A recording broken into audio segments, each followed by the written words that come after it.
ప్రార్థన చేసుకుందాం. ప్రేమ స్వరూపిని మా తండ్రి, పరిశుద్ధులైన దేవా, నమ్మదైన మా ప్రభా, మీ ఘనమైన ఉన్నతమైన పరిశుద్ధమైన నామమును బట్టి మీ స్తోత్రం చెల్లించుకుంటున్నాం. అపారమైన మీ కనికరము, మీ దయ, వాత్సల్యతను బట్టి స్తోత్రం చెల్లించుకుంటున్నాం. సమస్తం కూడా బాగా చేసేటువంటి దేవుడుగా మీరు దాన్ని బట్టి మేము కీర్తిస్తూ కొనియాడుతూ గణపరుస్తుంటున్నాం. మీ మందిరంలో మీ ప్రజలుగా చేరగినట్లుగా మీరు మా కొరకు చేసినటువంటి ఏర్పాటును బట్టి స్తోత్రం చెల్లించుకుంటున్నాం. ప్రవణించిన మా తండ్రి, మీ వాక్యం మీదకు వచ్చేటువంటి ఆధిక్యతను మాకు అనుగ్రహించిన దాన్ని బట్టి స్తోత్రం చెల్లించుకుంటున్నాం. ప్రవణించిన మా తండ్రి, ఈ లోకయాత్రలో ప్రభా మీ మార్గమును గుర్తించి నడుచుకున్నట్లుగా ప్రభా మీ వాక్యము యొక్క వెలుగును మీరు మాకు అనుగ్రహించిన దాన్ని బట్టి స్తోత్రంలో చెల్లించుకుంటున్నాం. నీవే వాక్యముగా అయిన దాన్ని బట్టి స్తోత్రాలు చెల్లించుకుంటున్నాం. ప్రవణించిన మా తండ్రి దేవా, మీ నామంతటి కంటే నీవు ఇచ్చిన వాక్యమును నీవు ఘనపరిచినందుకై మేము స్తుతిస్తూ ఘనపరుస్తుంటున్నాం. అలాంటి ఉన్నతమైన శ్రేష్టమైన మీ వాక్యం మీదకి వస్తుంటుండగా ప్రభా దయతో జ్ఞాపం చేసుకుని మీ వాక్యం చేత నన్ను మమ్మల్ని సంధించవలసిందిగా ప్రార్థన చేస్తుంటున్నాం. మాకు అవసరమైన భాగం దయతో అనుగ్రహించవలసిందిగా ప్రార్థన చేస్తుంటున్నాం. దయతో మాతో మాట్లాడవలసిందిగా ప్రార్థన చేస్తుంటున్నాం. ప్రవహించిన మాతో ఎన్నో పర్యాయాలు మీరు మాట్లాడిన మేము చెవి ఎగ్గకపోతే, ఎన్నో పర్యాయాలు ప్రభా మీ మాటకు లోబడకపోతే దేవా దయతో మాట్లాడటం మానవద్దని మా ప్రభా బ్రతిమలాడుకుంటున్నాం. దేవా మరొకసారి మళ్ళా తిరిగి మాతో మాట్లాడుతున్నామని ప్రార్థన చేస్తుంటున్నాం. ప్రభా నీ మేలైన మధురమైన మీ స్వరాన్ని వినగినట్లుగా కావాల్సిన కృపను మీరు ప్రభా మా ఎడల కనుపరచవలసిందిగా ప్రార్థన చేస్తుంటున్నాం. మీ సన్నిధి రాగల వారిని బట్టి స్తోత్రములు, మీ ఏర్పాట్లను వారందరి విషయమై ప్రభాతను మీ సన్నిధిలో జ్ఞాపం చేసుకుంటున్నాం. సహాయపడమని మహిమ ఘనత ప్రభావం మీకు ఆరోపించుకుంటూ వందరములు స్తోత్రములు చెల్లిస్తూ యేసుక్రీస్తు ప్రభువారి యొక్క శ్రేష్టమైన ఘనమైన ఉన్నతమైన పరిశుద్ధ నామములో స్తుతించి ప్రార్థించి మహింపరచి అడిగి వేడుకుంటున్నాం తండ్రి. ఆమేన్.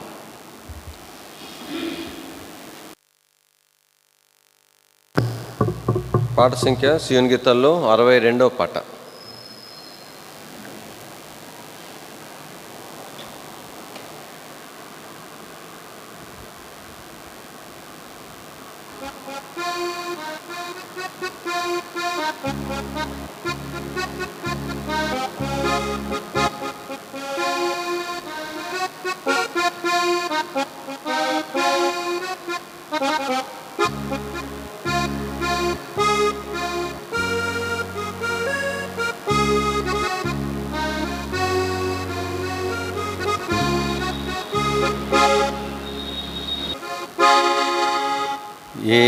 యెహోవాయే దయదాక్షిణ్యములు కలిగినవాడు, దీర్ఘశాంతము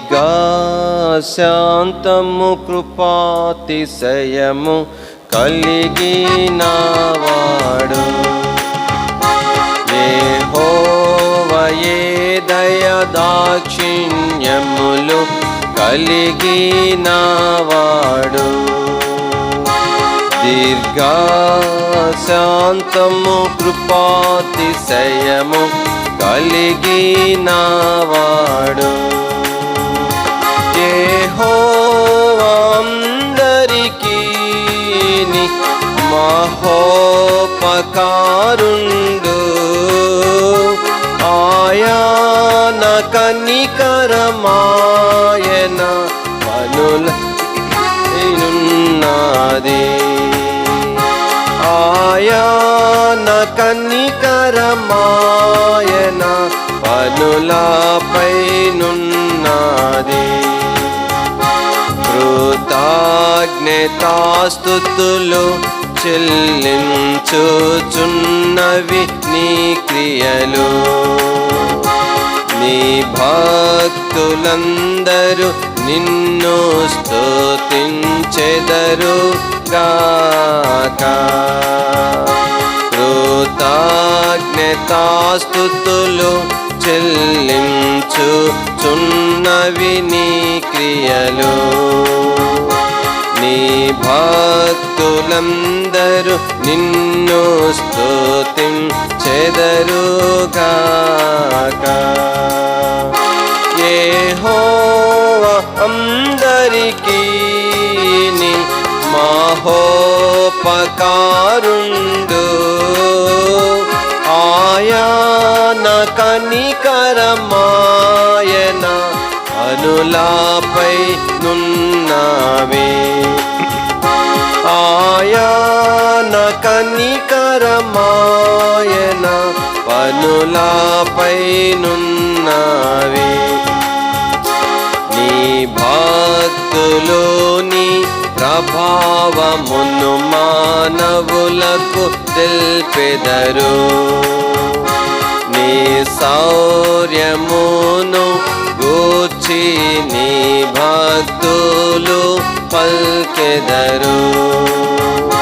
నీ భక్తులోని ప్రభావమును మానవులకు తెల్పెదరు.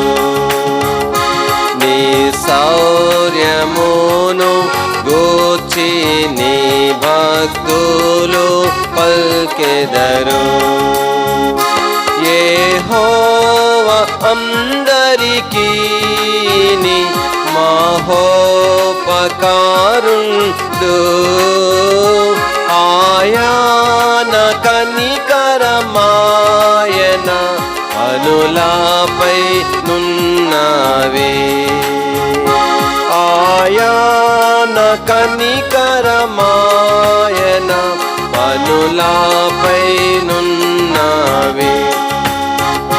నీ రాజ్యము శాశ్వత రాజ్యమని తెల్పెదరు.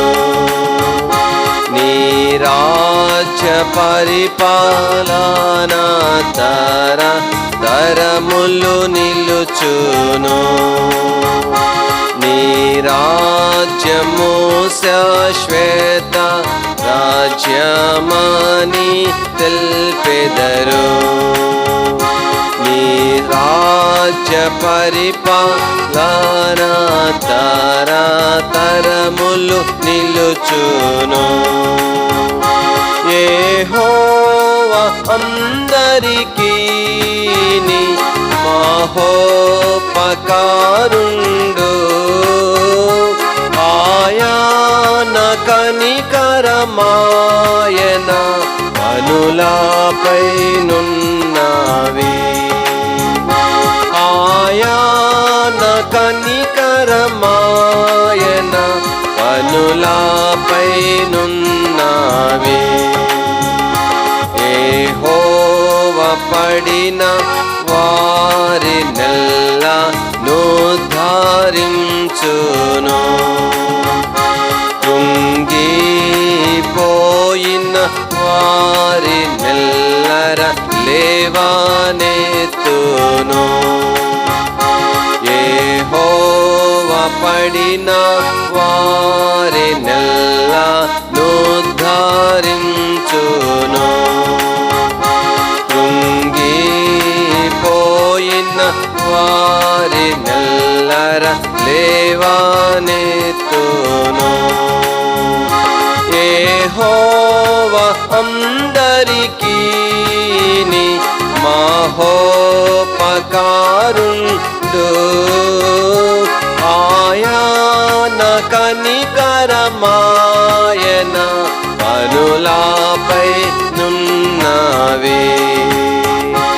ఆయన కనికరమాయన అనులాపై నున్నవే. సర్వజీవుల కన్నులు నీ వైపు చూచుచున్నవే. తగినట్టి వేళ నీవు వారికి ఆహారమిత్తువు. సర్వజీవుల కన్నులు నీ వైపు చూచుచున్నవే. తగినట్టి వేళ నీవు వారికి ఆహారమిత్తువు. యెహోవా అందరికీ మహోపకారుండు. ఆయన కనికరమాయన అనులాపై నున్నవే. ఆయన కనికరమాయన అనులాపై నున్నవే. యెహోవా దేవా నీకు పిలిని నిత్యము విప్పి. ప్రతి జీవి కోరిక నెల్లను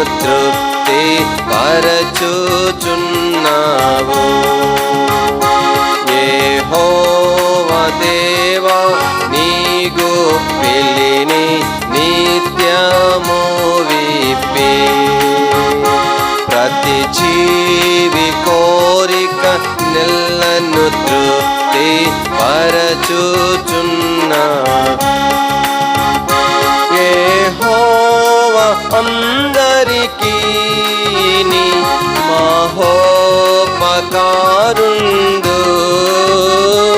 ఆయన కనికరమాయన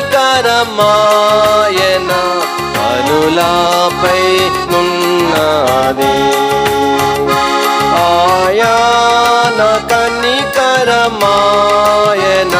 కనులపై నున్నది.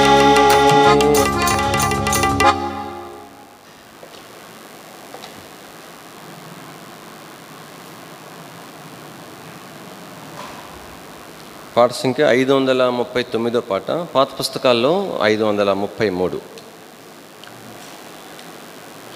క్రొత్త పుస్తకాల్లో సియోన్ గీతాల్లో నుంచి 539. అదే సియోన్ గీతాలు పెద్ద పాటల పుస్తకంలో ప్రాత ప్రతులైతే 533.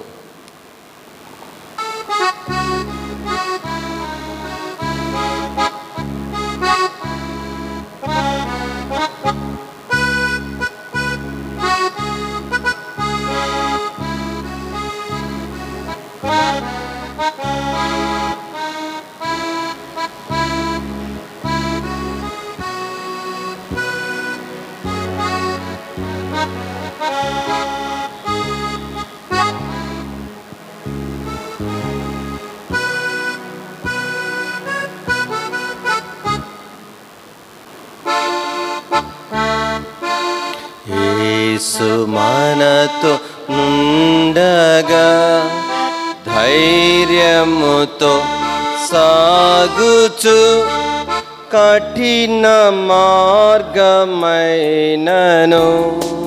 వెనుకకు తిరుగము. కఠిన మార్గమైనను వెనుకకు తిరుగము.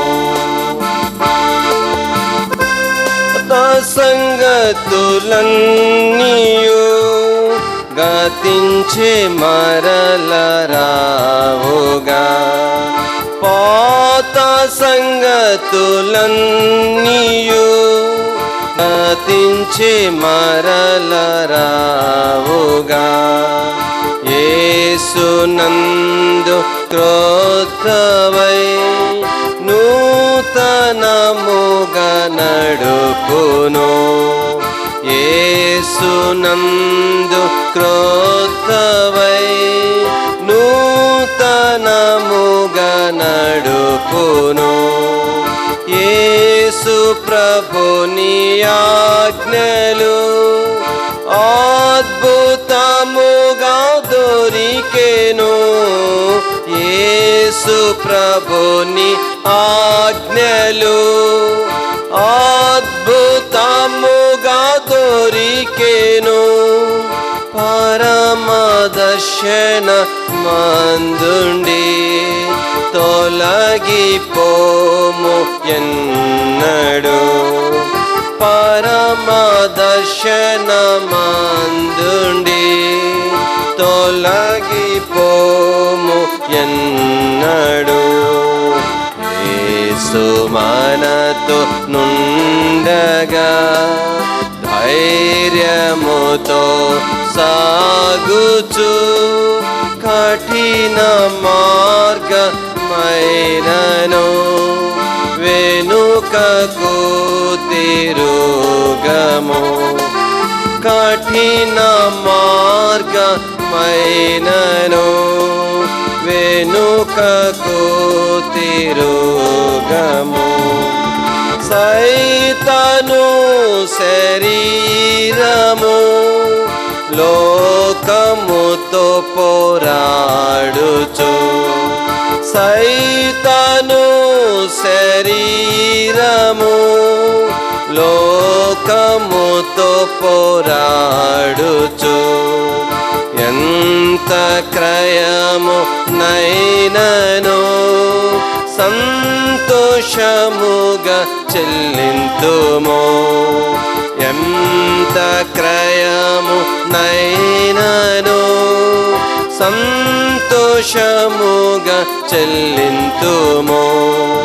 యుద్ధ యుద్ధమందు జయముందా, ప్రభుని శక్తి పొందేదం. యుద్ధమందు జయముందా, ప్రభుని శక్తి పొందేదం. యేసు జయము పొందుచు సాతాను రాజ్య మణచేదం. యేసు జయము పొందుచు సాతాను రాజ్య మణచేదం.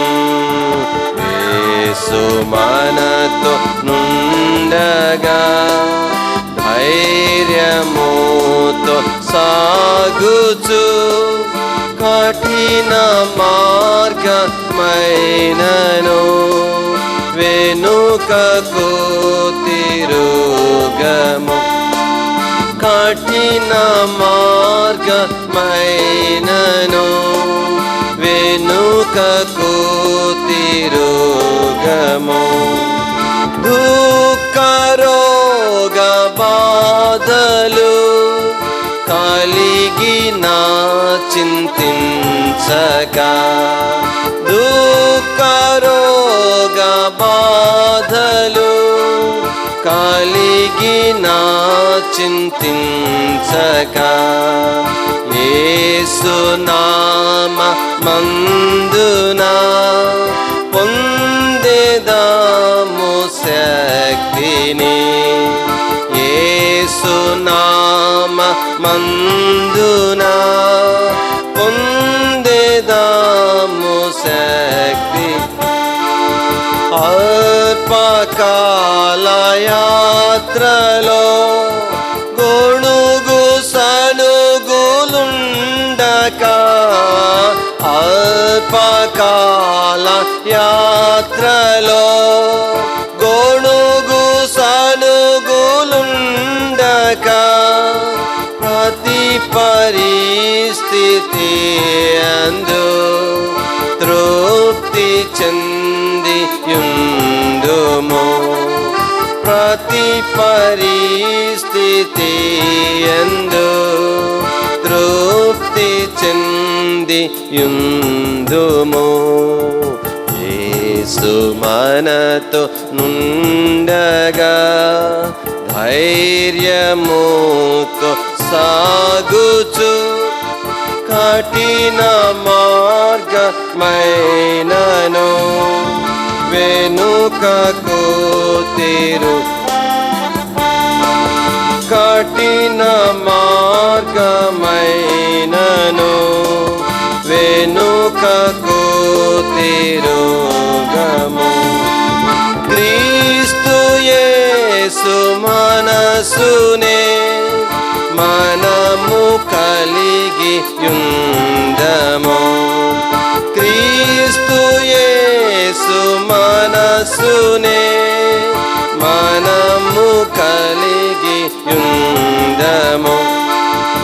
ఈర్ష్య క్రోధ విరోధము విడచి ప్రేమ చూపేదం. ఈర్ష్య క్రోధ విరోధము విడచి ప్రేమ చూపేదం. నాగటి మీద చేతిని ఉంచి వెనుక తిరుగము. నాగటి మీద చేతిని ఉంచి వెనుక తిరుగము. యేసు వైపు చూచుచు ఆయన తోడ నడచేదం. యేసు వైపు చూచుచు ఆయన తోడ నడచేదం. యేసు మనతో నుండగా ధైర్యముతో సాగుచు కఠిన మార్గమైనను వెనుకకు తిరు మార్గమైనను వెనుకకు తిరుగ. మనలో పాత పురుషుని చంపెదము సిలువలో. మనలో పాత పురుషుని చంపెదము సిలువలో. అంతరంగ పురుషునందు బలమును పొందేదం. అంతరంగ పురుషునందు బలమును పొందేదం. ఆత్మీయ జీవితంబులో ఉన్నత స్థానము పొందేదం. ఆత్మంబులో ఉన్నత స్థానము పొందేదం. శరీర ఇచ్చలన్నీయో అనగద్రోక్కి వేసేదం. శరీర ఇచ్చలన్నీయో అనగద్రోక్కి వేసేదం. యేసు మనతో నుండగా ధైర్యముతో సాగుచు కఠిన మార్గమైనను వెనుకకు తిరుగము. కఠిన మార్గమైనను వెనుకకు తిరుగము. విడచెదం ఈ లోకము యాత్ర పూర్తి చేసేదం. విడచెదం ఈ లోకము యాత్ర పూర్తి చేసేదం. పరమరాజ్యమందునా పరమ గృహము చేరేదం. పరమరాజ్యమందునా పరమ గృహము చేరేదం. యేసు ప్రభును సంధించేదం. ఆనందముతో నిండేదం. యేసు ప్రభును సంధించేదం. ఆనందముతో నిండేదం. బహుమానములు పొందేదం. సదాయనతో నుండేదం. బహుమానములు పొందేదం. సదాయనతో నుండేదం. యేసు మనతో నుండగా ధైర్యముతో సాగుచు కఠిన మార్గమైనను వెనుకకు తిరుగము. కఠిన మార్గమైనను వెనుకకు తిరుగము.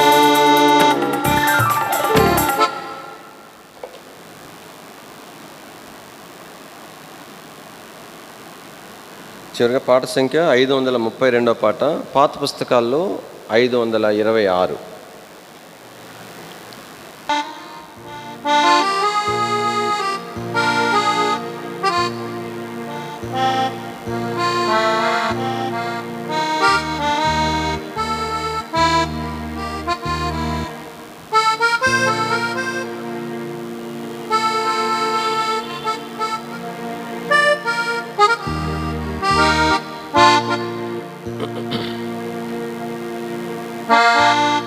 క్రీస్తుని చూచు సాగి వెళ్ళెదను, సియోను యాత్రలో క్రీస్తుని చూచూచు సాగి వెళ్ళెదను.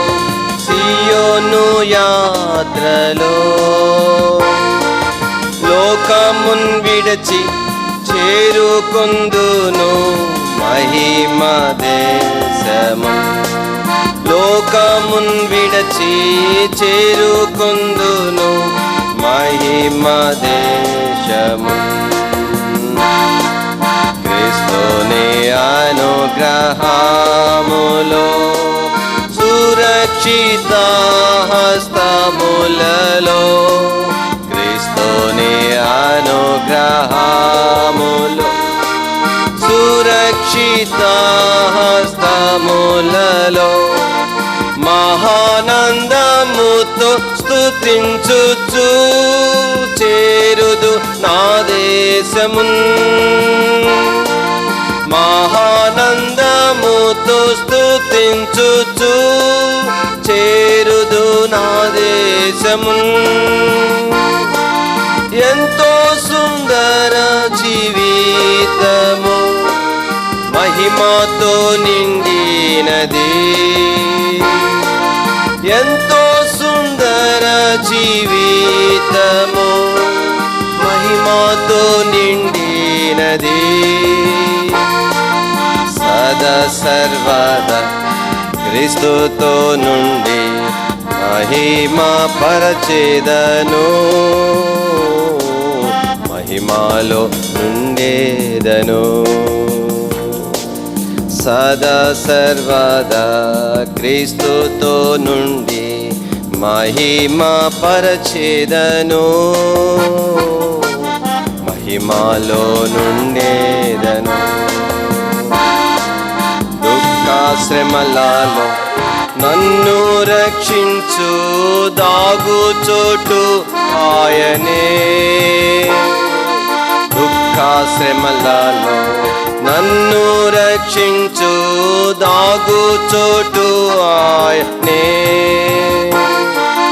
సంకట క్లేశ పరీక్షలలో జయము పొందేదను. ప్రభునికై జీవించేదను, ఆయన అడుగు జాడలలో. ప్రభునికై జీవించేదను, ఆయన అడుగు జాడలలో. ఆత్మ ప్రాణ శరీరములర్పించి ఆయనను సేవింతును. ఆత్మ ప్రాణ శరీరములర్పించి ఆయనను సేవింతును. ఎంతో సుందర జీవితము మహిమతో నిండినది. ఎంతో సుందర జీవితము మహిమతో నిండినది. సదా సర్వదా క్రీస్తుతో నుండి మహిమ పరచేదను, మహిమలో ఉండేదను. సదా సర్వదా క్రీస్తుతో నుండి మహిమ పరచేదను, మహిమలో నుండేదను. యాత్రికుడను ఈ జగమందు పరవాసి నైతి నేను. యాత్రికుడను ఈ జగమందు పరవాసి నైతి నేను. స్వల్ప జీవితము భువి యందు గడిపి చేరుదున్ ఆదేశం. నాకై విజ్ఞాపనము చేయు మహాయాజకుడు యేసునితో. నాకై విజ్ఞాపనము చేయు మహాయాజకుడు యేసు నీతో తోడి వారసుడనయ్యాయనతో నిత్యము ఏలేదను. తోడి వారసుడనయ్యాయనతో నిత్యము ఏలేదను. ఎంతో సుందర జీవితము మహిమతో నిండినది. ఎంతో సుందర జీవితము మహిమతో నిండినది. సదా సర్వదా క్రీస్తుతో నుండి మహిమ పరచేదను. మహిమలో నుండేదను. సదా సర్వదా క్రీస్తుతో నుండి మహిమ పరచేదను. మహిమలో నుండేదను.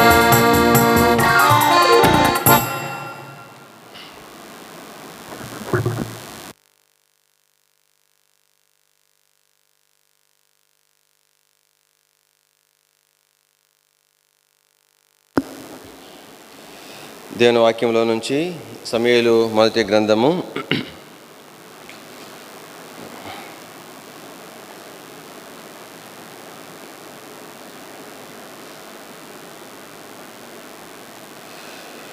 2వ అధ్యాయము.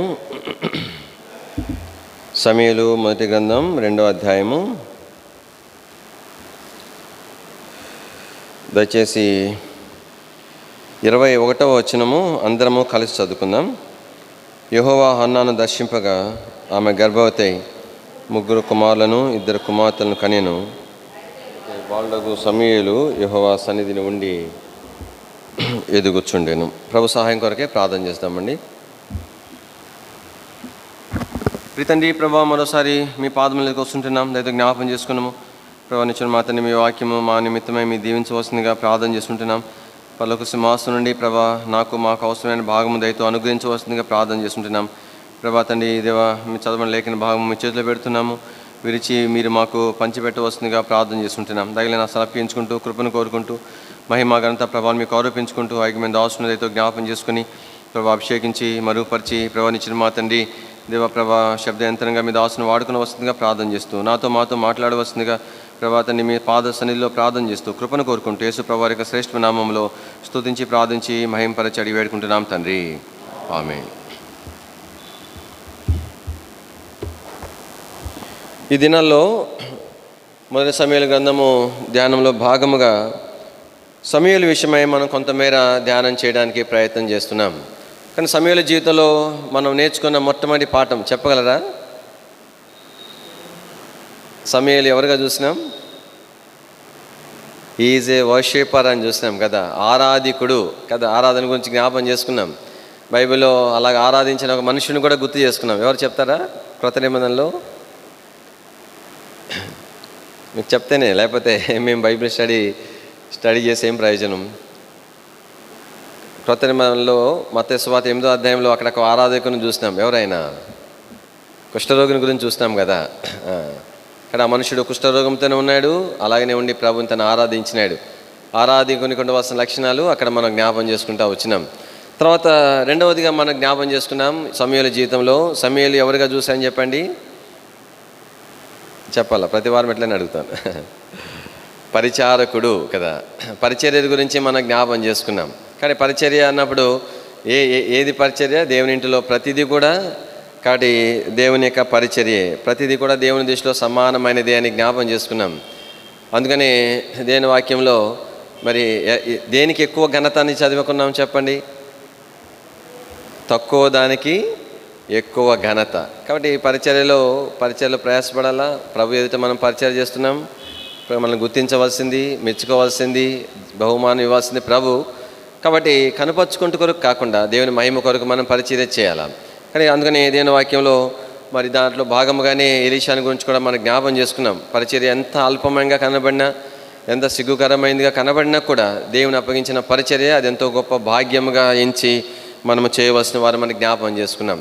కాబట్టి మూడవదిగా ఈ సమూయేలు యొక్క జీవితంలో మనం నేర్చుకునే మూడో పాఠం ఏంటంటే 2వ అధ్యాయం 21వ వచనంలో రాయబడి చివరిలో, అయితే బాలుడగు సమూయేలు యెహోవా సన్నిధిని ఉండి ఎదుగుచుండెను అని జ్ఞాపకం చేయబడుతుంది. కాబట్టి ఈ సమూయేలు యెహోవా సన్నిధి నుండి తను ఎదుగుతూ వచ్చినాడు. కాబట్టి ఇది తన యొక్క ఆత్మీయమైనటువంటి ఎదుగుదల గురించి జ్ఞాపకం చేస్తూ ఉంది. ఇది నాలో దేవుని ప్రజలంగా దేవుడు మనల్ని ఏం కోరుతున్నాడంటే, మనం ఆత్మీయంగా ఎదిగిన వారుగా ఉండాలని కోరుతున్నాడు, పెద్దవారంగా ఉండాలని కోరుతున్నాడు, సంగతులన్నీ తేటగా గ్రహించగలిగిన వారుగా ఉండాలని కోరుతున్నాడు. కానీ ఎంత కాలము నుండి నేను దేవుని ఇంటికి వస్తున్నాను, లేదంటే ఎంత పాత విశ్వాసం అనేది ప్రాముఖ్యం కాదు, కానీ ఎంత మేర నేను ఆత్మీయంగా ఎదిగాను అనేటువంటిది ప్రాముఖ్యమైంది. మన పిల్లల విషయం చూస్తాం కదా, వాడు వయసుతో పాటు వాని ఎదుగుదల లేకపోతే చింతపడతా ఉంటారు. ఒకసారి వైద్యుల ఎద్దు కూడా తీసుకుని పోతారు. వాళ్ళు అంటారు, ఇంకా వయసు ఉంది కదమ్మా, పెరిగే వయసు పెరుగుతారులే అని పంపిస్తుంటారు అన్నమాట. లేదు సార్ ఏమన్నా రాయండి అని అంటారు. అంటే ఎంత చింత అనమాట. కాబట్టి మరుగుజ్జుతనము అనేటువంటిది ఎవరు కూడా ఇష్టపడరు ఆ విధంగా. కానీ దేని ఒక వాక్యంలో దేవుడు ఏమి కోరుతున్నాడంటే, మన యొక్క ఆత్మీయమైన ఎదుగుదలను ఆయన కోరేవాడిగా ఉంటున్నాడు. యోహాను యొక్క జీవితంలో దాన్ని చూడగలుగుతాం.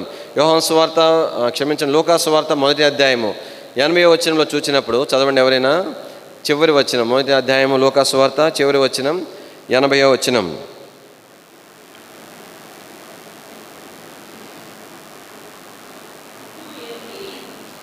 అయితే కాబట్టి శిశువు ఎదిగి, అంటే శిశువు అన్న తర్వాత పసిబిడ్డ తర్వాత ఎదగకుండా పెరగకుండా పరిశుద్ధాత్మ దేవుడు ఎదుగుదల రాయించినాడు అంటే అర్థం ఏంటంటే, కాబట్టి శరీర సంబంధమైన ఎదుగుదల గురించి కాదు, కాబట్టి బాల్యం నుండే శిశువుగా ఉన్నప్పటి నుంచే తను ఎదుగుతూ వచ్చినాడు. కాబట్టి దేవుని యొక్క ప్రజలంగా దేవుడు ఏమి కోరుతున్నాడంటే, మన యొక్క ఆత్మీయమైన ఎదుగుదలను కోరుతున్నాడు.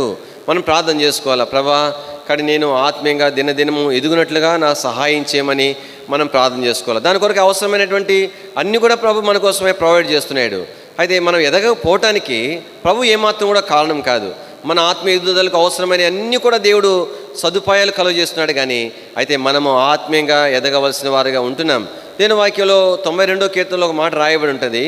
దయచేసి 92వ కీర్తన 12వ వచనం.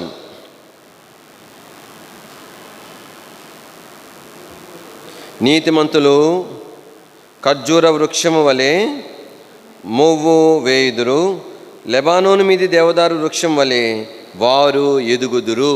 కాబట్టి నీతిమంతులైన వారు ఎలా ఉంటారంట, ఖర్జూర వృక్షం వలె వారు మొవ్వు వేస్తారని దేవుని వాక్యం మనం సెలవిస్తూ ఉంది. ఖర్జూరము వృక్షం అంటే అది మొవ్వు ఉండేటువంటి చెట్టు అన్నమాట. మొవ్వు లేని చెట్లు ఉంటాయి, మొవ్వు ఉండే చెట్లు ఉంటాయి. ఉదాహరణకు జామ చెట్టు అది మొవ్వు లేని చెట్టు, వేప చెట్టు ఇవన్నీ మొవ్వు లేని చెట్లు అన్నమాట.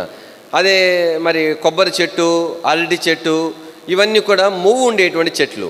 కాబట్టి మొవ్వు ఉండే చెట్లకు ఉన్నటువంటి వాటికి వీటికి ఉన్నటువంటి మరి వ్యత్యాసం ఏంటంటే, మరి మొవ్వు ఉండే చెట్లు ఇక ఎదుగుదల తేటగా అర్థమవుతుంది. దినదినము కూడా దాని యొక్క ఎదుగుదలను మనం స్పష్టంగా గుర్తించవచ్చు. అరటి చెట్టు ఉందనుకోండి, కాబట్టి డే బై డే దాన్ని చూస్తూ వచ్చినప్పుడు కాబట్టి దాంట్లో ఆకు రావటం అనేది ప్రారంభమవుతుంది. రెండో రోజుకి అది కొంచెం పెద్దదవటము, ఆ తర్వాత విచ్చుకోవటము, ఆ తర్వాత ఇంకా పెద్దదవటం, ఆ తర్వాత రోజుకి మళ్ళీ ఇంకోటి పుట్టుకొని రావటం అనేటువంటిది. కానీ మొవ్వు ఉండేటువంటి చెట్టు యొక్క ప్రాముఖ్యత ఏంటంటే, దినము కూడా దానిలోని ఎదుగుదలను మనము చూడవచ్చు. కానీ దేవుని యొక్క ప్రజలంగా దేవుడు మన జీవితాల్లో ఏమి కోరుతున్నాడంటే, బెత్లెహేము విశ్వాసులముగా దినము కూడా మనము ఆత్మీయంగా ఎదగవలసిన వారుగా ఉంటున్నాం. అందుకని తర్వాత భాగంలో రాయబడింది, లెబానోని మీది దేవదారు వృక్షం వలె వారు ఎదుగుదురు అని రాయబడింది. కాబట్టి మరి ఎన్నో విషయాలు ఉన్నాయి. కానీ అయితే మన ఆత్మీయ ఎదుగుదల ఎలా ఉండాలంటే ఎంతో ఉన్నతమైనదిగా ఉండాలని ప్రభువు కోరేటువంటి వాడుగా ఉంటున్నాడు. దేని యొక్క వాక్యంలో మనము జ్ఞాపం చేసుకుంటూ వచ్చినప్పుడు సమూయేలు అలాగున ఎదుగుతూ వచ్చినాడు. 2వ అధ్యాయం 21వ వచనం చూసాము. యెహోవా సన్నిధి నుండి మరి ఎదుగుచుండెను. తర్వాత 2వ అధ్యాయం 1 సమూయేలు 26వ వచనం.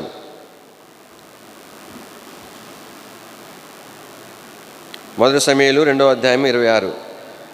బాలుడు సమూయేలు ఇంకనూ ఎదుగుచ్చు.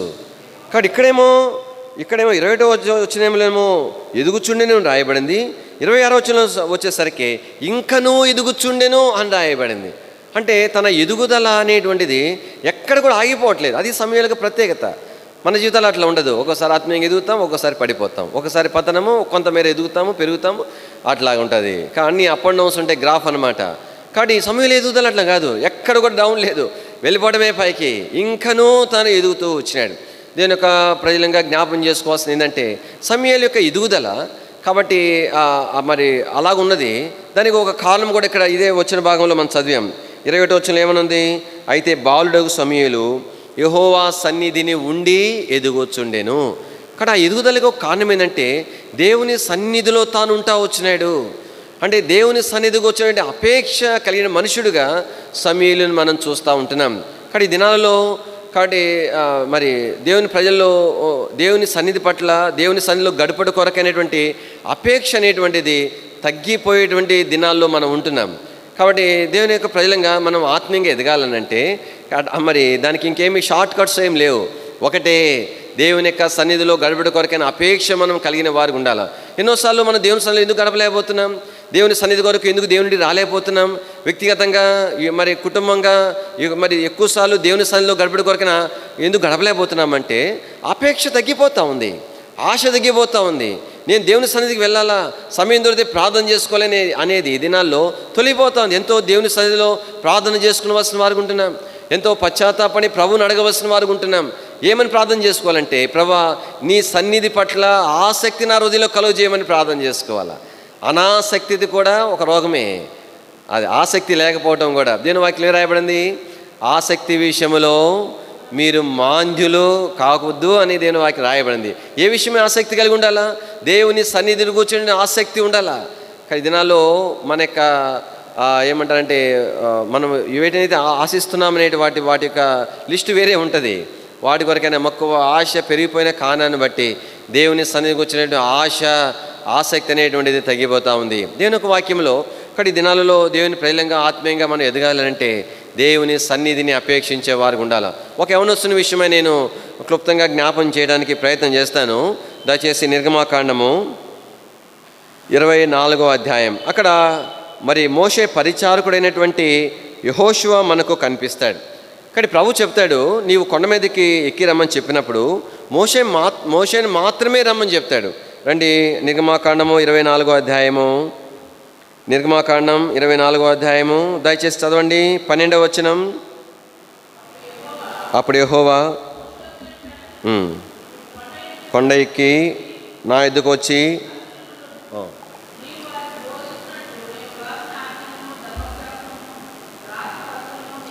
కాబట్టి ప్రభు ఎంత స్పష్టంగా చెప్పినాడంటే, అప్పుడు యెహోవా మోషేతో నీవు కొండ ఎక్కి అని అన్నాడు. తర్వాత ఏమన్నాడు? నీవు వారికి బోధించినట్లు అని చెప్పి చివరిలో ఏమన్నాడు? నీకు ఇచ్చేదను. కాబట్టి నువ్వు రావాలా, నువ్వు వారికి బోధించినట్లుగా ధర్మశాస్త్రం నీకు ఇస్తాను అంటే ఏకవచనమే ఉంది ఇంకా. కాబట్టి ఆ సంగతి యెహోషువకు కూడా తెలుసు. కాబట్టి అంటే యెహోషువకు యవనస్తునికి దేవుని సన్నిధి పట్ల ఎంత మక్కువ అంటే, ఎంత అపేక్ష అంటే ఈయనకు కూడా మోషేతో పాటు వెళ్ళాలని. ఎట్లా కుదురుతుందో చెప్పండి?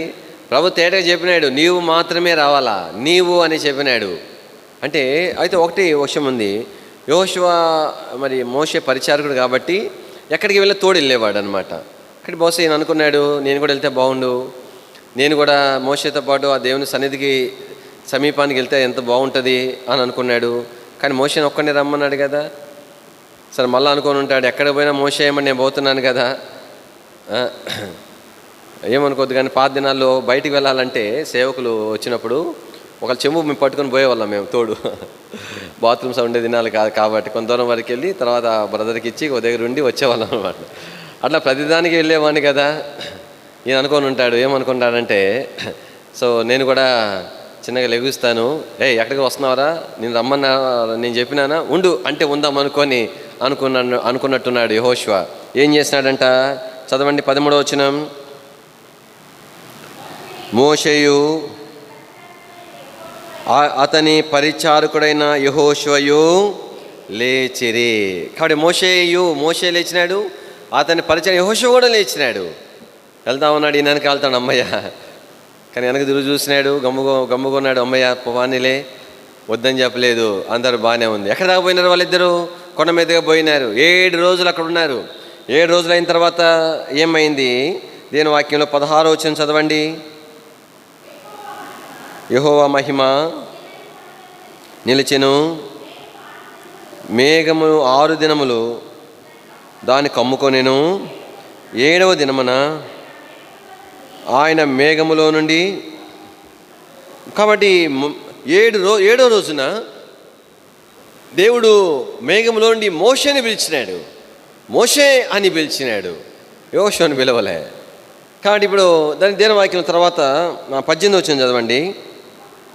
అప్పుడు మోషే ఆ మేఘంలో ప్రవేశించి కొండ మీదకి ఎక్కెను. మోషే కొండ మీద రేయింబగలు 40 దినములు ఉండెను.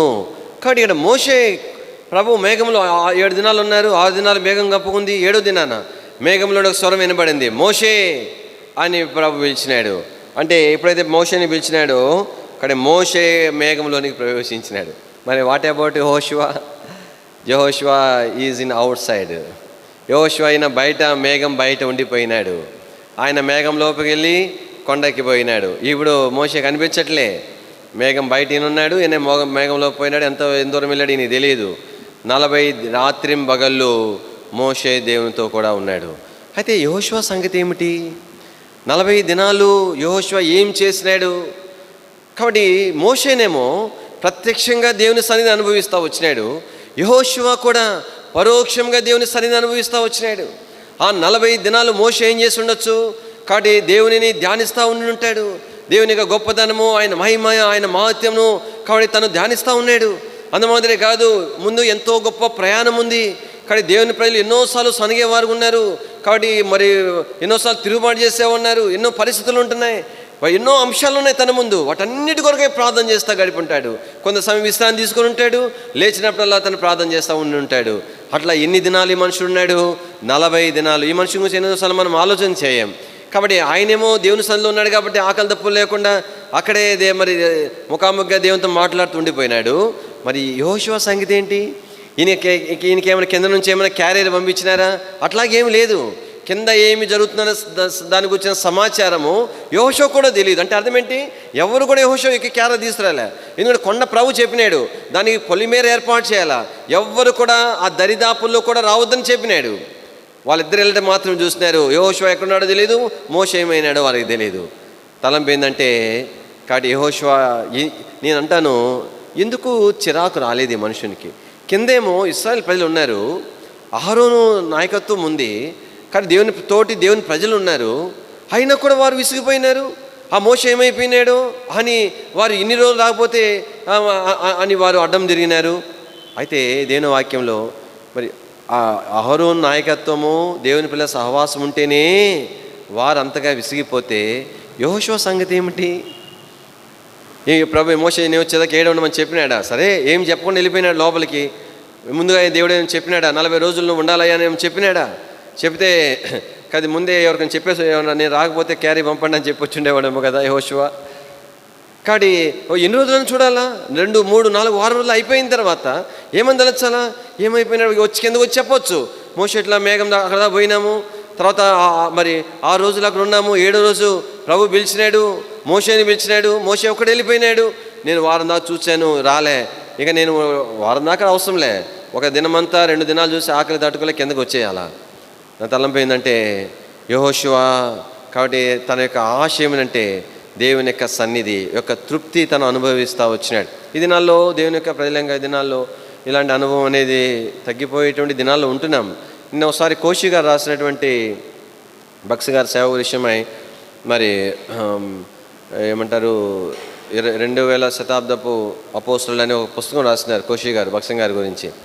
ఆ పుస్తకం మీరు ఎంతమంది చదివారు నాకు తెలియదు, కానీ అయితే ఆ పుస్తకం చదివినప్పుడు నేను చదువుకున్నాను అనమాట. ఏమని చదువుకున్నానంటే, బా దాంట్లో బక్సింగ్ గారి పరిచయం గురించి గొప్పతనాలన్నీ కూడా ఎంతో రాసి ఉంటాడని అని చదువుతా వస్తే అదంతా మనకి ఏం కానీ ఆ పుస్తకంలో ఏమంత రాయబడిందంటే దేవుని ప్రజలు ఆ దినాల్లో కాబట్టి సమయం దొరికినప్పుడల్లా ప్రార్థనలు గుంపులుగా, ఇక కాలేజీ స్టూడెంట్స్ అయినా యవనస్తులైనా ఎవరైతే 2-3 అక్కడ ఉంటే సమయం దొరికినప్పుడల్లా ఎక్కడ పడితే అక్కడ ప్రార్థనలు, విస్తారమైన ప్రార్థనలు.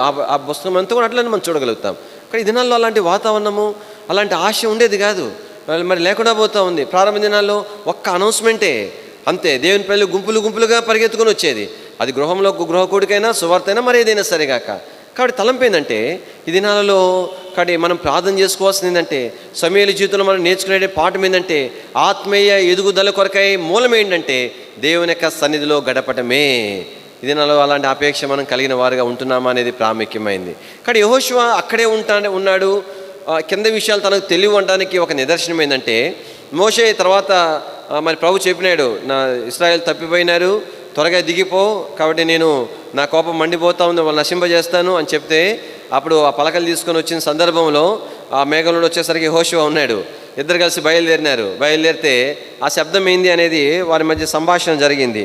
చదవండి దయచేసి 33వ అధ్యాయము.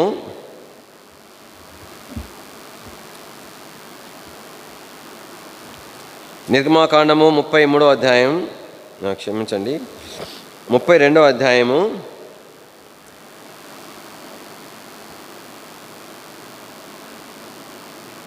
17వ వచనం. ఆ ప్రజలు పెద్ద కేకలు వేచుండగా యెహోషువ ధ్వని విని పాలెములో యుద్ధ ధ్వని అని మోషేతో అనగా, అతను మోషే ఏమన్నాడు, అది జయధ్వని కాదు, అపజయ ధ్వని కాదు, సంగీత ధ్వని నాకు వినబడుచున్నది అంటే అక్కడ సంగతులు ఈయనకేం తెలియవు అనమాట. కాబట్టి దేని వాక్యంలో అయితే ఆ తర్వాత దినాల్లో కూడా యెహోషువలో అదే లక్షణం మనం చూడగలుగుతాం. ప్రత్యక్ష గుడారం ఏర్పాటు చేయబడిన తర్వాత మోషే అతి పరిశుద్ధ స్థలంలోనికి వెళ్ళేటువంటి వాడు, ప్రభుతో ముఖాముఖిగా మాట్లాడేటువంటి వాడు. మోషే కూడా మరి యెహోషువ కూడా ఆ యొక్క ప్రత్యక్ష గుడారంలోనికి వెళ్ళేవాడు. ఎక్కడి వరకు మోషే వెళ్ళేవాడు కాబట్టి అంటే పరిశుద్ధ స్థలం వరకు ఒకవేళ వెళ్ళేవాడు. ఆ తర్వాత మోషే లోపలికి వెళ్ళేవాడు. అదేనా వాక్యంలో తన మోషే దేవునితో మాట్లాడి అయిపోయిన తర్వాత ఇప్పుడు మళ్ళా మోషే బయటకు వచ్చేసేవాడు. ఎందుకంటే బయట ఎంతోమంది దేవుని ప్రజలు తన కొరకు వేచి ఉండేవారు, ఎన్నో బాధ్యతలు ఉండేవి. అందుకని మరి మోషే బయటకు వచ్చేసేవాడు, దేవునితో మాట్లాడి బయటకు వచ్చేసేవాడు. యెహోషువ అయితే మనం ఏం చూస్తామంటే మోషేతో పాటు లోపలికి వెళ్ళేవాడు, కానీ లోపల నుంచి మాత్రం మోషేతో బయటకు వచ్చేవాడు కాదు. ఎందుకంటే తన అవసరం కూడా మరి మోషేకు ఉండేది కాదు. కానీ మరి మోషే కూడా నా వెంబడి రమ్మని ఎన్నడూ కూడా చెప్పలే. అందుకని యెహోషువ మరి ఆ యొక్క గుడారంలో నుండి బయటకు వచ్చేవాడు కాదు. అంటే దేవుడు ఏమన్నా మోషేతో మాట్లాడినట్టుగా యెహోషువతో ముఖాముఖిగా మాట్లాడుతుంటే అటు కూడా లేదు. దేవుని యొక్క సన్నిధిని అనుభవిస్తూ వచ్చినాడు. కాబట్టి నేరుగా ప్రభు మాట్లాడకపోయినా, కాబట్టి మోషే లాంటి ఆ యొక్క మరి ప్రభు అలాంటి సంభాషణ మరి సహవాసము లేకపోయినా యెహోషువ దేవుని సన్నిధిని అనుభవించడానికి అభ్యాసం చేసుకున్నాడు. రండి దేని వాక్యంలో 33వ అధ్యాయము, నిర్గమాకాండం 33వ అధ్యాయం చదవండి 11వ వచనం. మనుషుడు తన స్నేహితునితో మాట్లాడినట్లు యెహోవా మోషేతో ముఖాముఖిగా మాట్లాడుచుండెను. తర్వాత అతడు పాలెంలోనికి తిరిగి వచ్చుచుండెను. అతని పరిచారకుడును నూను కుమారుడైన యెహోషువ అను యవనస్తుడు గుడారంలోండి వెలుపలికి రాలేదు. ఎంత సమయమై మరి తగినంత సమయం ఆ మనుషుడికి ఎంతసేపు గడిపినా విసుగు అనిపించట్లేడు. యవనస్తునికి ఎంత తొందర ఉండాలా, ఎన్ని ఆశలు ఉండాలా, ఇంకా తనకు ఆశ ఉంటే యెహోషువలాగా నేను బాగా పాపులర్ అవ్వాలా, నేను కూడా యెహోషువలాగా ప్రవచించాలి, రకరకాలు పెట్టుకున్న తప్పేం కాదు. కానీ ఎన్నో ఉండాలా. తనకు ఒకటే ఆశ. ఏంటి ఆశ? నేను తగినంత సమయము దేవుని యొక్క సముఖంలో గడపాలా. కానీ సమూయేలు జీవితంలో మనం నేర్చుకునేటువంటి 3వ పాఠం ఏంటంటే దేవుని సన్నిధిని ఉండి సమూయేలు ఎదుగుచుండెను, ఇంకనూ ఎదుగుచు అనే సమూయేలు విషయం మనం చూడగలుగుతాం. సమూయేలులో 4వదిగా మరొక లక్ష్యాన్ని మనం చూడటానికి ప్రయత్నం చేద్దాం. మొదటి సమూయేలు గ్రంథం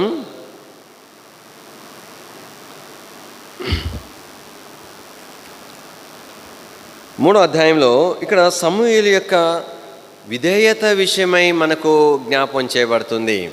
కాబట్టి సమూయేలు ఎలాంటి విధేయతను తను కలిగిన వాడు అనేది 3వ అధ్యాయంలో మనం ఎరుగుదాం. ప్రభు సమూయేలుని పిలిచినాడు, సమూయేలు పిలిచినాడు. పిలిస్తే ఈయన సమూయేలు ఏమనుకున్నాడు, ఏలీ పిలిచాడు అనుకొని ఏలీ దగ్గరికి వెళ్ళినాడు. అంటే వాస్తవికంగా ఇక్కడ దేవుడు తనని పిలిచినాడు, ఆ సంగతి సమూయేలుకి తెలియదు. సమూయేలు దృష్టిలో ఎవరు పిలిచారు? చెప్పండి. సమూయేలు దృష్టిలో సమూయేలు పిలిచింది ఎవరు? ఏలీ. అది వెరీ గుడ్. ఇప్పుడు మనకి అర్థమవుతున్నట్టు నాకు అర్థమైంది. సరే, ఏలీ పిలిచినాడు. ఏలీ పిలిచి సమూయేలుని పిలిచేది ఈ పాపం పగలంతా ఎన్నో పనులు ఉంటాయి, అని చేసి అలసిపోయి పడుకున్న మనుషుణ్ణి పిలిచి ఈ మనుషుడేమో లేచి పరిగెత్తుకొని పోతే మళ్ళీ ఏమంటున్నాడు, నేను పిలవలేదు పో, పండుకోపో అన్నాడు. సరే ఒక్కసారి అంటే ఏదోలే, ఏదో పొరపాటు నాకు వినిపించింది అనుకోవడానికి మళ్ళీ పిలిచినాడు రెండోసారి. మళ్ళీ పిలిచినప్పుడు మళ్ళీ పోయిన తర్వాత మళ్ళీ ఏమంటున్నాడు ఈ మనుషుడు, నేను పిలవలేదు పండుకోపో అంటున్నాడు మళ్ళా. అప్పుడైనా భాష మారలేదు ఈ మనుషుల్లో. ఏంది అంకులు ఇందాక పిలిచినావు మళ్ళీ పిలిచినావు, ఇందాకంటే ఏమో పిలవలేదు అనుకున్నాను, నువ్వు నిజంగా నేను మెలకు అంతమంటే అంటే పండుకొని ఉన్నా, ఇప్పుడు మెలకుగానే ఉన్నాను, నువ్వు పిలిచినావు అంకులు అని అనాలి కదా కనీసం. ఏంది అంకులు పిలిచి కూడా పిలవలేదంటావు అనాలి కదా. పండుకోమన్నాడు. మళ్ళీ ఈ మనుషుడు ఏం చేస్తాడు, ఏలి ముసలోడు మళ్ళీ మూడోసారి పిలిచినాడు. అసలు సమయం లెగవచ్చునా చెప్పండి? శుభ్రంగా దిట్టంగా దుప్పటి కప్పుకొని నిద్రపోయి తెల్లారి ఏమిరా పిలిస్తే పిలవలేదంటే, అవును అంకులు నువ్వు పిలిచినావా, నాకు వినపడలేదు అంకులు అంటే సరిపోయేది కదా. చూడండి దేవుని వాక్యంలో సమూయేలు రమ్మంటున్నాడు, మళ్ళీ పోయి పండుకోమంటున్నాడు. ప్రతి సందర్భంలో కూడా సమూయేలు యొక్క ప్రతిస్పందన ఎంతో ఆశ్చర్యం అనిపిస్తుంది. రండి దేవుని వాక్యంలో మొదటి సమూయేలు గ్రంథం 3వ అధ్యాయము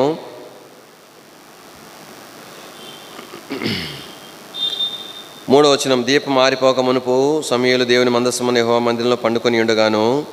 4వ వచనం. యెహోవా సమూయేలును పిలిచెను, అతడు చిత్తమండి నేను నానని చెప్పి ఏలీ దగ్గరకు పోయి, నీవు నన్ను పిలిచితివి కదా, నేను వచ్చినానెను.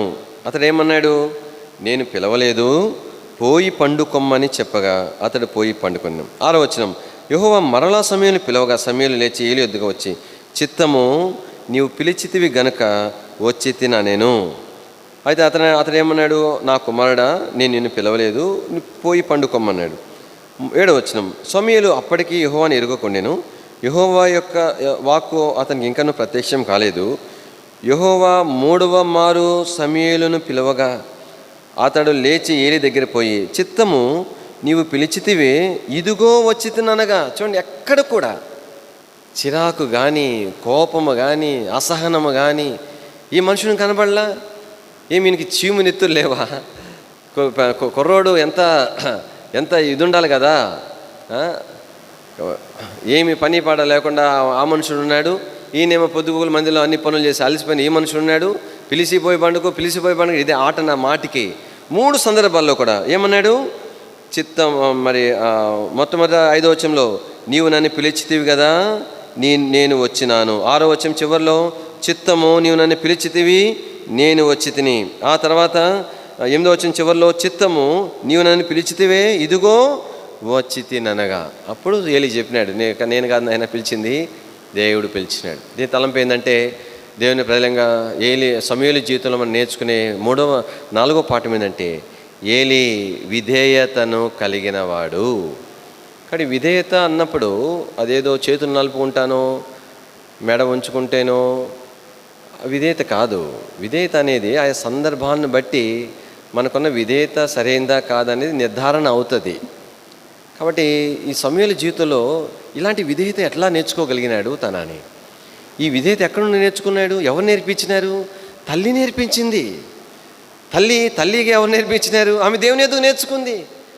ఆమె నేర్చుకున్న కారణాన్ని బట్టి ఆమె నేర్చుకున్న దాన్ని కుమారుడికి నేర్పించింది కనుక ఆ కుమారుడు కాబట్టి ఆ దైవికమైన లక్షణము ఆ మనుషుడు కలిగిన వాడుగా మనం చూస్తాం. కానీ మనం ఇరుదాం కదా, మొదటి అధ్యాయంలో ప్రార్థన చేసుకుంటా ఉంటే ఈ మనుషుడు ఏమన్నాడు చెప్పండి? ఏమో పొద్దున్నే సారాయి దాగి వచ్చినావేంది అన్నాడు, కళ్ళు దాగి వచ్చినావేంది అన్నాడు. ఇంకెంతసేపు మొత్తురాలుగా ఉంటావని అన్నాడు. ఎంత కోపం రావాలా, ఎంత అసహనం రావాలా ఒక దేవుని బిడ్డను పట్టుకొని. అంటే ఎంతైనా కూడా అలాగ అనిపించిన పైకి అనొచ్చునా, నేరుగా అనేసేయచ్చునా? దేవుని మందిరానికి వచ్చి మరి ఎంత భక్తిగా ప్రార్థన చేసుకుంటా ఉంటే మెచ్చుకోవాలా, లేదంటే కొంచెం ఆగాలా, లేదంటే ఏందమ్మా ఎందుకు అట్లా ఉన్నావేంటి అని కొంచెం విషయం రాబట్టాలి కదా దేవుని వాక్యంలో. అయినా కూడా ఆమె ఎలాంటి జవాబు ఇచ్చిందో మనం మొదటి అధ్యాయంలో చూడవచ్చు. ఏమన్నా చూడండి, ఇక్కడ ఒక్కొక్క పేజే కదా, మొదటి అధ్యాయము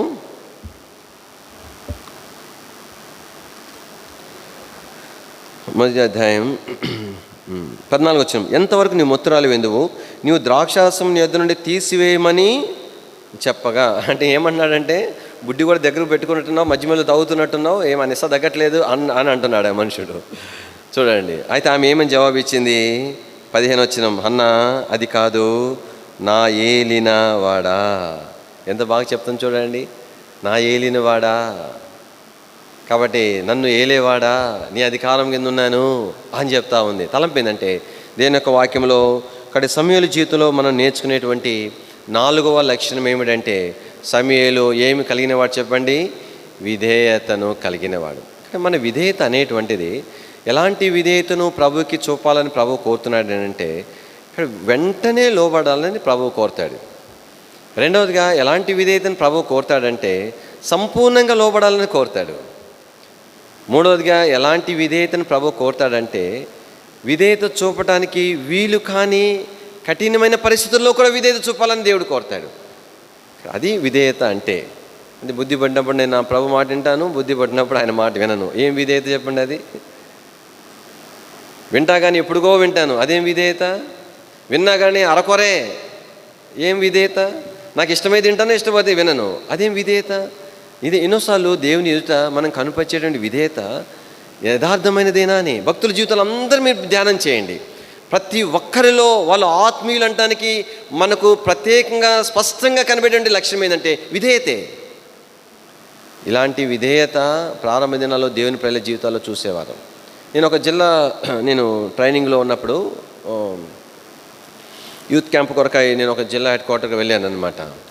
వెళ్తే అక్కడ ఒక బాధ్యత సహోదరుడు అక్కడ ఉన్నారు. ఆయన మీకు కూడా వాళ్ళు తెలిసి ఉండొచ్చు, కానీ నేనైతే పేరు చెప్పట్లేదు. కాబట్టి యూత్ క్యాంప్ కొంచెం ముందుగా వెళ్ళాను అనమాట. నేను ముందుగా వెళ్తే అక్కడ ఒక బాధ్యత సహోదరు ఏం చేస్తున్నాడంటే, ఆయన కొన్ని పనులు చేస్తున్నాడు. సేవకుడు కొన్ని వాక్యాలు ఉండేటువంటి గుడ్డలు అప్పగించి ఇవన్నీ కట్టమని చెప్పినాడు అనమాట. అంటే పిల్లర్స్ ఉంటే దాని మధ్యలో కట్టమని చెప్పినాడు. ఎవరు ఒక్కడి తంట పడుతున్నాడు. పెద్ద ఆయన వయసులో దాదాపు మరి ఒక 55-60 పైన ఉండొచ్చు అనుకుంటాను. అంటే ఆ సమయంలో నేను పోయిన తర్వాత సరే నేను కొంచెం సహాయం చేశాను. ఆ తర్వాత ఇంకో 2 యవనస్తులు వచ్చారు, మేము సహాయం చేస్తే ఇట్లా కట్టండి అంటే సరే కట్టినాం, అన్నీ కట్టాం, అయిపోయిన తర్వాత ఈ సేవకుడు వచ్చినాడు, జిల్లా హెడ్ క్వార్టర్లో ఉండే సేవకుడు వచ్చినోడు ఏం చేస్తున్నాడు? ఈ వాక్యం మీద ఎడగట్టినారు, ఈ వాక్యం తీసి అడగట్టండి, ఆ వాక్యం ఎడగట్టండి, ఈ వాక్యం అడగట్టండి నుంచి వెళ్ళిపోయినాడు. నాకు అనిపించింది, అసలే ఆయన కనీసం 60 సంవత్సరాల వయసు ఉన్నవాడు, కనీసం ఆ వాక్యాలు కట్టేటప్పుడు 2-3 యవనస్తులని ఇవ్వద్దా? అన్న మీరు ఎవరన్నా యవనస్తులు ఉంటే కట్టండి అని చెప్పి ఆపివద్దా? ఇవ్వకపోయా. ఎవరు ఉన్నారా లేరని చూసుకోపోయా, ఒక్కడే కడుతుండే. సరే తర్వాత ఎవరో ఒకరిద్దరు సహాయకరంగా వస్తే అన్నీ కట్టిన తర్వాత అది ముందు చెప్పొద్దు? అంత కట్టిన తర్వాత మళ్ళా నేను ఆయన ముఖాన్ని చూస్తూ ఉన్నాను. ఎవరిని చూస్తూ ఉన్నాను? ఆ బాధ్యగల సహోదరి ముఖాన్ని చూస్తూ ఉన్నాను. ఆయన మాట్లాడుతుంటే నాకేమంత చిరాకు అనిపించింది. అసలు నువ్వు సహాయకారంగా ఎవరిని ఇవ్వకపోతివి, అంత కట్టి అయిపోయిన తర్వాత కడతా ఉంటే అది వేరే సంగతి. సరే ఇది కట్టారులే, ఇదన్నా ఇక్కడ కట్టానంటే అది వేరే సంగతి. అన్నీ కట్ అయిపోయిన తర్వాత అదేనా ఒక వాక్యమా? ఈ ఒక్కటి ఇక్కడ తీసంటే సరే అదేదో మెయిన్ థీమ్ వాళ్ళు అందరూ కనబడాలి అనుకోవడానికి 4-5 చెప్పేసేసి వెళ్ళిపోయినాడు. ఇది తీసి అడగట్టండి, అది తీసి అడగట్టండి అని చెప్పేసినాడు, వెళ్ళిపోయినాడు. నేను ఈ బాధ్యతల సహోదరుని చూస్తూ ఉన్నాను. ఆయన ముఖములో ఇంతైనా చిరాకు కనబడలేదండి. నాకు ఆశ్చర్యం అనిపించింది, అంటే నాకు చిరాకు అనిపించింది. కాబట్టి ఆయన స్థలంలో నేను ఉంటేనా ఒక దులుపు ఉంది. నువ్వు సేవకుడు అయితే దేవుడా అయింది, ఆయన పైన దిగి వచ్చినాడా? ఏమన్నా పరిచయం మీరు అప్పగించినప్పుడు యవనవసరం ఎవరైనా అప్పగించినావా? ఒక్కడే ఎట్ట కడతాను ఆలోచన చేసినావా? సరే కట్ అయిపోయింది, ఏం కాదులే పోనీ ఉంచేస్తే ఏమవుతుంది? ఆ వాక్యం ఏడున్నంత మాత్రాన నష్టం ఏంటి, పెద్ద లాభం ఏముంది చెప్పండి? దేవుడు ఏ వాక్యం ద్వారా మాట్లాడతాడు? ఆయన చెప్పేదంటే అర్థం ఉండాలి కదా. ఈ వాక్యం ఆడంటే ఏ వాక్యం ఆడుంటే ఏమి? అన్ని గుడ్డలే, మళ్ళీ దానికి కొలతల్లో ఏమి తేడా లేదు. ఎక్కడుంటేమి తప్పేముంది? మళ్ళీ తీసుకెళ్ళడం అవసరం ఏముంది? అయితే ఆ మనుషుల్లో ఇంతైనా చిరాకు కనపడలేదండి. నేను నేర్చుకున్నాను అప్పుడు, అమ్మో ఇదా విధేయత అంటే. ఇన్ని సంవత్సరాలు దేవుని సేవలో ఉండి ఎంతోమంది దేవుని సేవకులతో ప్రయాసపడి కష్టపడి బాధ్యతలు వహించి ఈ స్థానానికి వచ్చిన తర్వాత కూడానా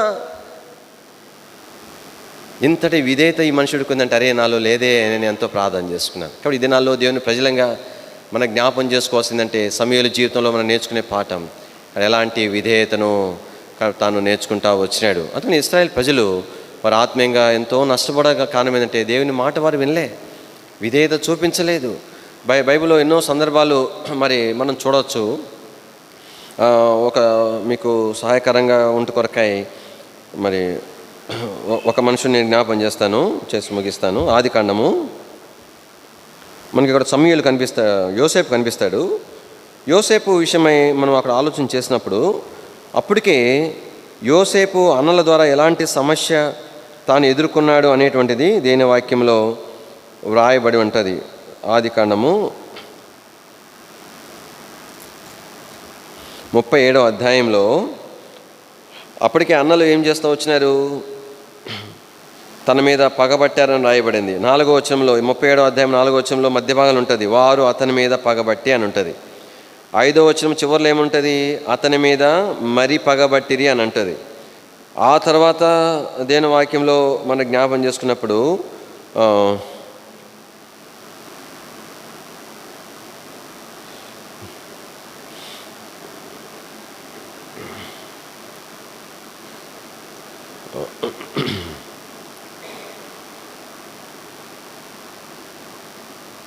ఎనిమిదో వచనం చివరి మాట, అతని మీద మరింత పగబట్టిది. కాబట్టి 3 మాటలు ఉన్నాయి కదా, పగబట్టారు, మరి పగబట్టారు, తర్వాత మరింత పగబట్టారు. పగప్పుడు ఉన్నోళ్ళు గమ్ముగా ఉంటాడా చెప్పండి? ఎన్ని రకాల బాధ పెట్టాలి, రకాల బాధ పెడతారు. ఎట్లో క్రియల ద్వారానో మాటల ద్వారానో ఏమంటారు వైఖరి రకరకాల బాధ పెడతారు. అట్లా బాధ పెట్టిన యోసేపును ఈరోజు కూడా వాళ్ళ నాని చెప్పలే ఈయన.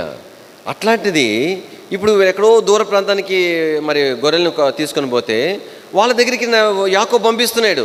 వాళ్ళు ఎట్లున్నారో చూస్తామని పంపిస్తున్నారు.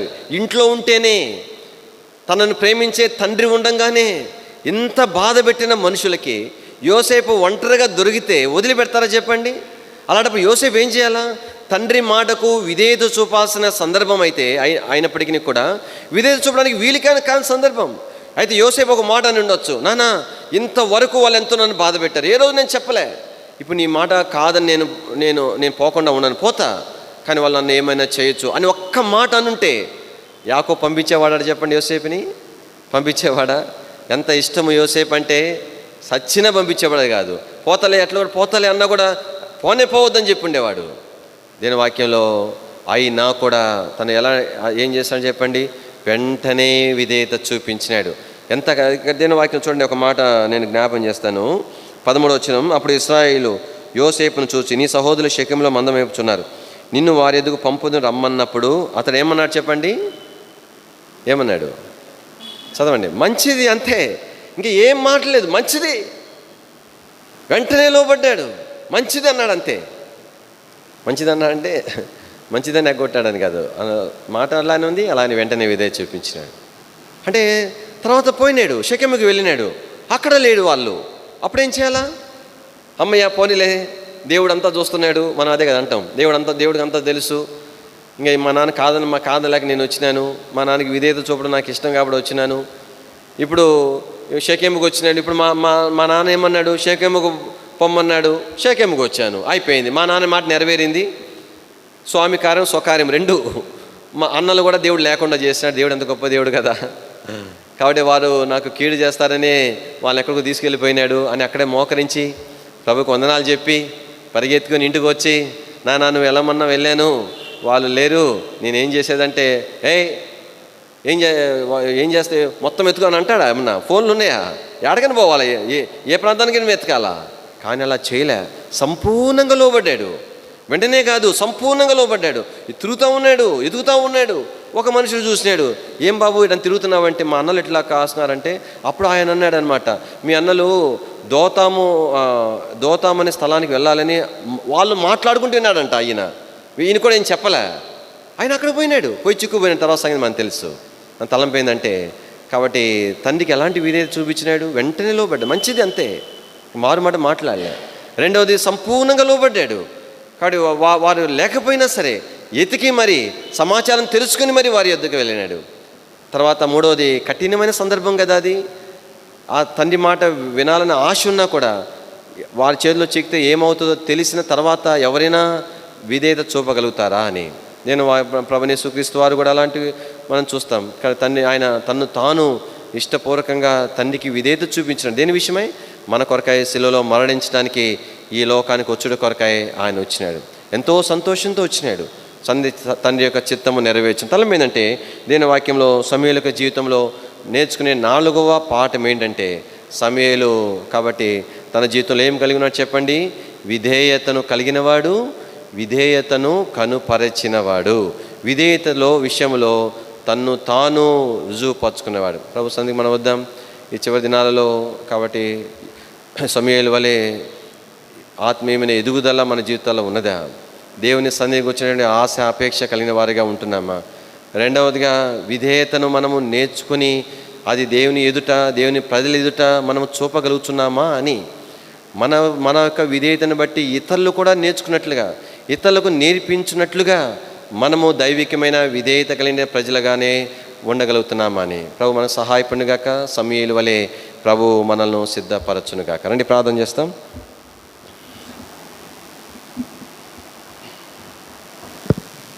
ప్రేమ స్వరూపిన మా తండ్రి, పరిశుద్ధులైన దేవా, నమ్మదైన మా ప్రభా, మీకు ఎంతో వందనములు స్తోత్రములు చెల్లించుకుంటున్నాం. మీరెంతైనా నమ్మతైనటువంటి దేవుడుగా ఉన్న దాన్ని బట్టి స్తోత్రములు. సమూయేలు యొక్క జీవితమును ప్రభా మీరు మా మధ్య ఉంచుతున్న దాన్ని బట్టి స్తోత్రములు. ఆరాధికుడైనటువంటి వానిగా, పరిచర్య చేసేటువంటి వానిగా మీరు మాకు చూపిన దాన్ని బట్టి స్తోత్రములు. ప్రభా నిచ్చుని మా తండ్రి, అందుమాత్రమే కాకుండా సమూయేలు ప్రభా నిచ్చుని మా తండ్రి ఆత్మీయంగా తను ఎదిగిన వాడిగా, మీ సన్నిధి నుండి ఎదుగుచున్నవాడిగా, ఇంకనూ ఎదుగుచున్నవాడిగా మీరు మాకు జ్ఞాపం చేస్తాను బట్టి స్తోత్రం. మీ సన్నిధి యొక్క ప్రాధాన్యతను గురించి మాకు మా తండ్రి అలాంటి ఆశను కోల్పోయిన మా జీవితంలో నుంచి తిరిగి ప్రభా మాలో కలుగు చేయవస్తుందిగా ప్రార్థన చేస్తుంటున్నాం. మీ సన్నిధికి వచ్చినటువంటి ఆకలి దప్పులు నూతనంగా మీలో మాలో పుట్టించవస్తుందిగా ప్రార్థన చేస్తూ ఉంటున్నాం. సమూయేలు వంటి ప్రభా తండ్రి ప్రభా మరి ఎంత చికాకు పడాల్సిన సందర్భంలో కూడా ఎలాంటి విధేయతను తను కనపరిచినాడో అలాంటి విధేయతే మీ వాక్యమునకు, మీ ఎదుటను ప్రభా తండ్రి మీ ప్రజల ఎదుటను కనపరిచినట్లుగా నన్ను మమ్మల్ని జ్ఞాపకం చేసుకుని వస్తుందిగా మేము మీకు ప్రార్థన చేస్తుంటున్నాం. ప్రియమైన మా తండ్రి దేవా, ముందున్నటువంటి దేవుని ప్రజలు ప్రభా ఈ రీతిగా సిద్ధపరచబడినారు.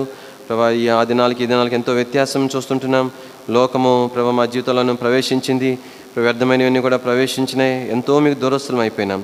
ఏదో ప్రభా మమ్మల్ని సమకూర్చుము. మీరు అక్కడ సమీపంగా ఉండే దినాల్లో కొంతమేరైనా ప్రభా మేము ఆత్మీయంగా బాగోటు కొరకై మాలో కార్యం జరిగించమని దగిలిన ఆస్థంలో అర్పించుకుంటూ మహిమా ఘనత ప్రభావాలు మీకు ఆరోపిస్తూ యేసుక్రీస్తు ప్రభువారి యొక్క శ్రేష్టమైన ఘనమైన ఉన్నతమైన పరిశుద్ధమైన నామములో స్తుతించి ప్రార్థించి మహింపరచి అడిగి వేడుకుంటున్నాం తండ్రి. ఆమేన్. తండ్రి దేవుని యొక్క ప్రేమయు, ప్రభువైన యేసుక్రీస్తు వారి యొక్క కృపయు, పరిశుద్ధాత్మ దేవుని యొక్క అన్యోన్య సహవాసం సకల లోకంలో చెందిన పరిశుద్ధులందరికీ, ఈ స్థలంలో చేరిన మనందరికీ సదాకాలము తోడై ఉండునుగాక. ఆమేన్.